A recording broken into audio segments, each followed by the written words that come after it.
Well, I think the Tamil National Alliance has not set about it the right way. They should have made this request backstage, as it were, in discussion with the president, rather than go up front and demand it.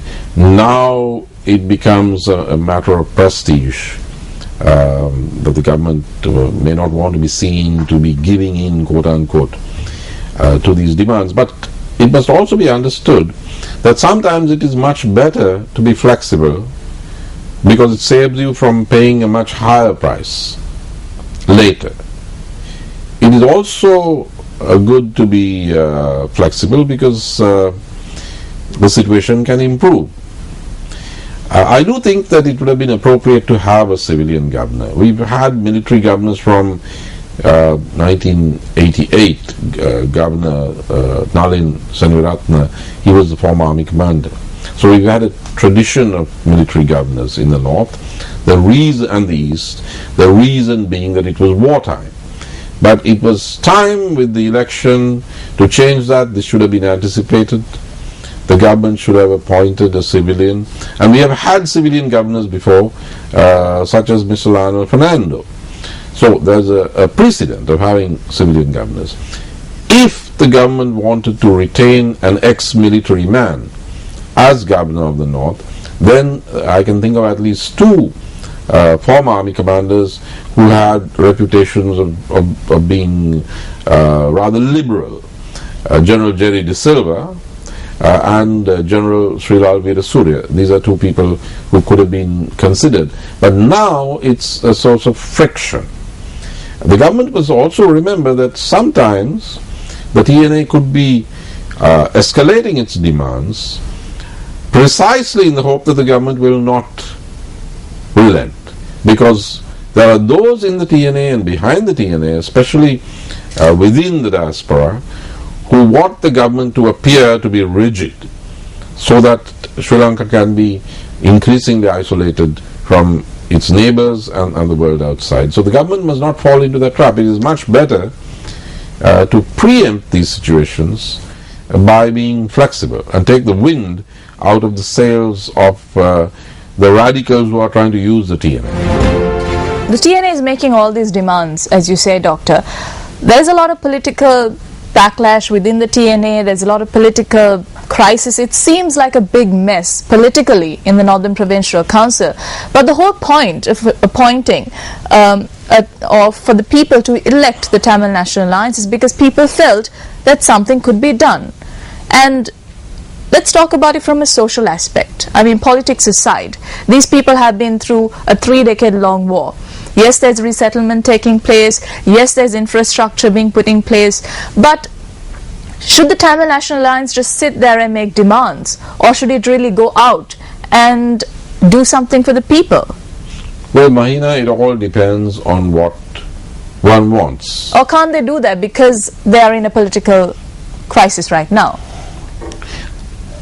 Look, I mean, let's take the example of the IRA, the Sinn Féin, the political wing of the IRA, and Martin McGuinness, the former urban guerrilla leader. Now, Martin McGuinness made his reputation after the peace agreement by being an excellent Secretary of Education in the Northern Ireland Assembly. Now, he didn't talk about what they couldn't do. He did an excellent job within the limits of what could be done. And education is not a very glamorous political topic. You can't really stand up for Irish Republican rights by being Secretary of Education.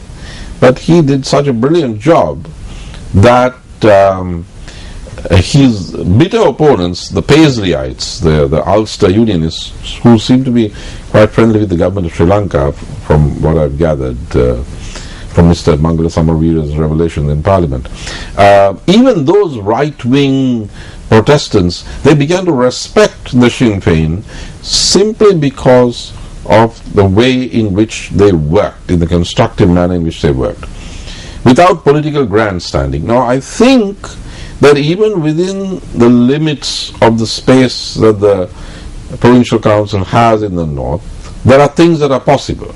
So instead of focusing on what has not been given or what is not possible, it is perfectly feasible to concentrate on the available space and to stretch it and work constructively, putting a base, uplifting the lives and livelihoods of the people of that area.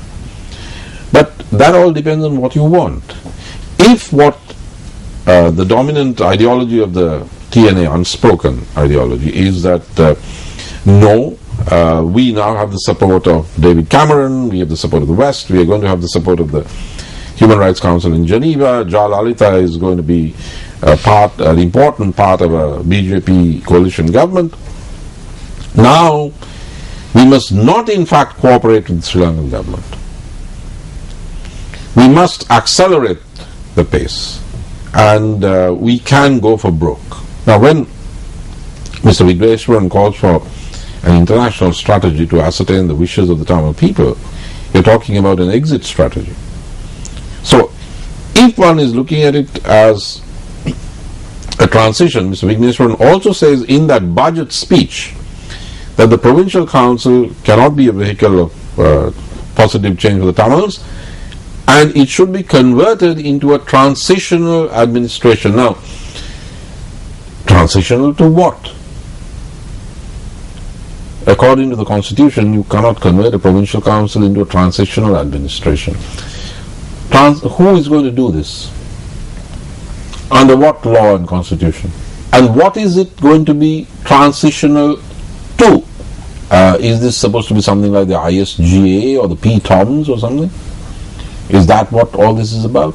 So, you don't really have to read between the lines. If you read what's on the lines of what the Chief Minister said in his first budget speech, you can see that there is another game plan here.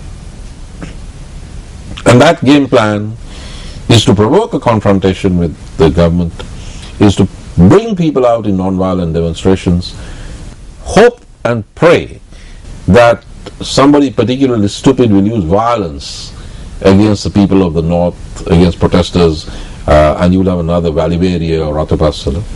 And that can be used.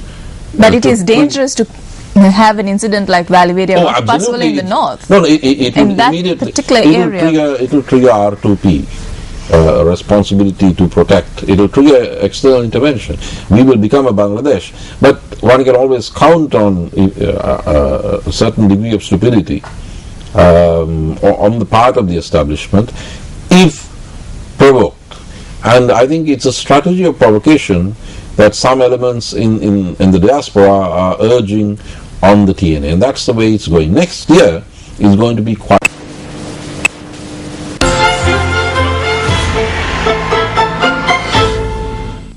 decisive. And we'll talk about why next year is going to be decisive in a little bit, Doctor. Doctor, another visit that was very important to Sri Lanka, or which seemed very important, was a visit of the Special Envoy of Japan, Yasushi Akashi. You spoke about that, about his talks with the TNA. Now, following his visit, he had a media briefing. And at the media briefing, he made a certain statement. And I'm just going to read a part of that statement. Please. He says, quote, "We like to work with the Sri Lankan government with the backing of its people. However, there is a prerequisite. That is the willingness of Sri Lanka to listen to voices of international community, and in this particular case, the UNHRC, which represents the international community." Now, Doctor, does this seem like a mere rhetoric, or is there something more to this statement coming from the Japanese Special Envoy? Well, I think that just as the pastoral letter of Cardinal Malcolm Ranjit, what Mr. Akashi said should be taken very seriously. These are not enemies, these are friends. Friends of the Sri Lankan state, friends of the government. I might even say friends of President Mahinda Rajapaksa. And the Americans were saying that friends don't let friends drive drunk. So if you're really a friend, and you see your friend driving drunk, you stop him or her. I think that's what the Catholic Church of Sri Lanka is trying to do, and I think that's what the Japanese government is trying to do. Mr. Akashi has been a long-time friend of Sri Lanka. Japan is a long-time friend and funder of Sri Lanka. Mr. Akashi is bringing us a warning. Not an unfriendly warning, it's from a friend. He's saying, look, there's going to be a serious resolution in Geneva in March. A resolution which has teeth, a resolution which is going to bite. There are going to be consequences. You are not immune. You should not take this lightly. The figures are not good. It's not looking good for you. And as a friend, we don't want that to happen to you. But we are going to tell you that there is only one way out of this. And if you do that, if you can help us, then maybe we can talk to some people, and we may not be able to make this go away, but maybe we can push it back. Maybe we can dilute it. But you have to do something, and this is what you have to do. And he said what we have to do. It's the same old story, and it has validity. Implement your LLRC and implement with particular speed the LLRC recommendation of an independent inquiry into allegations of war crimes. You've got to do that. You have to talk to the TNA, and you have to have a political process of dialogue leading to political reconciliation with the Tamils of the North. You need to do that, and you need to do that before March. Otherwise, the guillotine is going to fall. I mean, he's saying, read my lips. Now, it's, in a way, it's sad. I mean, personally, I also feel sad, because when Mr. Akashi, who's a very senior international diplomat, and he knows what he's talking about, when he says the government of Sri Lanka, the precondition is you've got to listen to the voices of the international community, especially the voice of the Human Rights Council in Geneva. Now, I think it's becoming obvious, what many of us knew all along, the importance of Geneva, the crucial nature of what we succeeded in doing in 2009, and the fact that then nobody had to tell us these. The Human Rights Council was listening to us. They voted for us. They endorsed us. We didn't have to be reminded by friends to listen to the Human Rights Council. We had no problem in listening to the Human Rights Council, because the Human Rights Council was singing our song in that sense, since we had convinced most of them. So it's very sad that less than 5 years later, a friend has to come over here and tell us that a precondition is that we have to listen to the Human Rights Council. This indicates a tremendous deterioration in the conduct of Sri Lanka's foreign policy, and the fact that we have squandered all the international gains that we had made less than 5 years ago in the same Geneva that he's referring to, the Human Rights Council, in 2009. It's a steep decline, I'm afraid. And the UN Human Rights Council session is going to be held in March. That's just 2 months away for us. Yep. And do you think there's enough time for us to get our act together and to implement the LLRC and to do what these world leaders have been asking from us? Or do you think there's time. It's too late now? No, it's not too late. It's not too late. It's what does it take? 24 hours to implement, to sign and announce a credible, independent Sri Lankan inquiry headed by credible people, and to initiate a process of political dialogue with the TNA, which can be given a time frame so they don't think that the government is trying to take them for a ride, and start a process that is chaired by the President himself. It's not too late, but it has to be done credibly, because everybody is expecting a trick. Everybody is expecting the government of Sri Lanka to announce a Truth and Reconciliation Commission, but nobody's going to buy it, because they're going to say, hey, you didn't implement the LLRC's own recommendation. The LLRC is 2011 recommendation for an independent inquiry. You still haven't acted on the army report on Valiveria.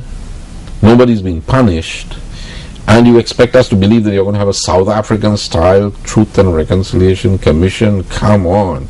I mean, look, so it has to be credible, and what is credible is to do what we can do.